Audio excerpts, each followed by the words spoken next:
spend na mag-isa. Feeling ko kasi, basta. Hindi ko alam. Yun ang gusto ko ngayon. Sa ngayon, just to take it slow, ease into it. Tingnan natin kung ano yung mangyayari sa tamang panahon. Tulad sabi ni Kuya, sa taktang panahon.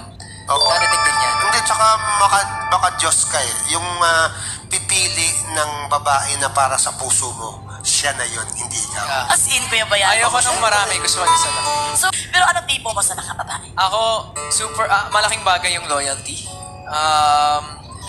Yung loyalty sa gitna ng yung hardships. So siguro yun, yung malaking bagay yun. Kasi minsan, alam natin sa buhay showbiz, hindi yung madali. Kahit sa whatever type of life, hindi naman talaga madali. Mahirap naman talaga. Pero yung klaseng tao na, sige, nakakita ko yung nangyayari sa buhay mo, nakakita ko yung mga struggles mo, and I'm going to go with you through those struggles. Kasi yung